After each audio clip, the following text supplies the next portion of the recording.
y'all. So this is one of my newer beds that I created. It's it's the newest. I'll say that. It's not very new. Um I'm realizing that I think in the future I'm going to steer clear from the wood as beds. And I'll show you why in a moment because I'm going to show you a in fact, let's just turn around and see.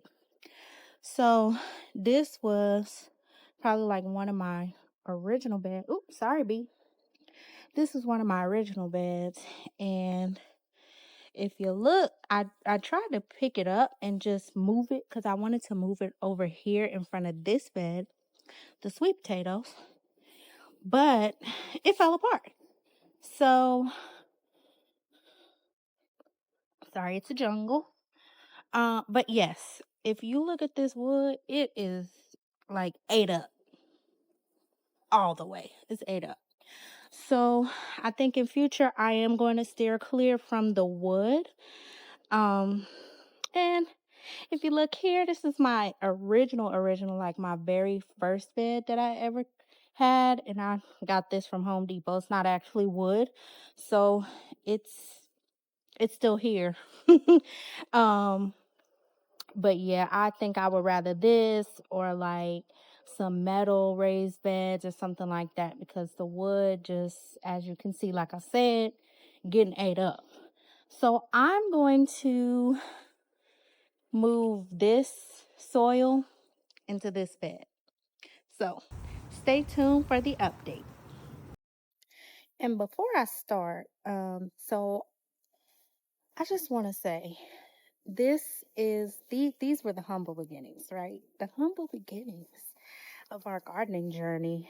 Um, at some point, I was so broke, I started making a little bed with bricks. I wanted a new bed. Um, just start with one. Just start with one. I think I started with that one that's ate up, and then well, no, I started with this little 4x4, and then I made the one that's ate up, and then I made this one with the sweet potatoes, and then eventually that one, right, and this one. Um, but yeah, just start. Like if you're ever thinking about it, just do it. Just do it. And whether that's herbs, whether that's vegetables, whether that's fruit, whatever it is, just do it, girl. Just do it. It's going to be so rewarding. You get a fresh cup of tea from your garden that you grew, that you started from seed or you got from the nursery and you babied it and you made sure it didn't have transplant shock. If it did, you nursed it back to health. You, you know, gave it nutrients, gave it life, gave it water. You looked at it every day. You checked under the leaves for pests. Like, it's all worth it. It's hard work. It's not easy, but it's worth it. So try it. I have already like moved the mulch on one side, and I'm going to be putting the dirt or the soil in here. If you want to change things up in your garden, move stuff around, like things like this, like a whole bed, this is the best time to do it. Fall, winter, everything's going dormant. Um, I mean, we have a pretty long season, so not really in Texas. I find that we kind of, until like January, February time, that's kind of when everything goes downhill. But fall, winter, that's the best time to change things because you're putting, for the most part, you're putting everything to sleep. You're putting your beds to sleep. Um, you know, do your compost, your mulch, whatever. Throw them leaves down. Put it to bed. But this is the best time for you to make infrastructure changes and do all that.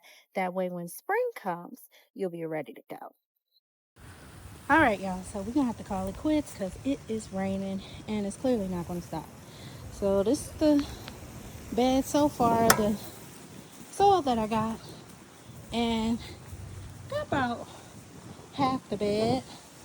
And I just piled the wood chips that were in that bed and over here and just put it here so I don't have a whole bunch of wood chips in the middle of the soil.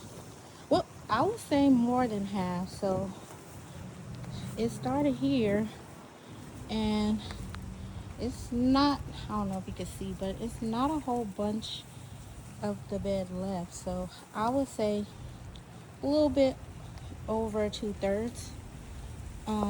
But like I said, we're gonna call it quits because I'm getting rained on.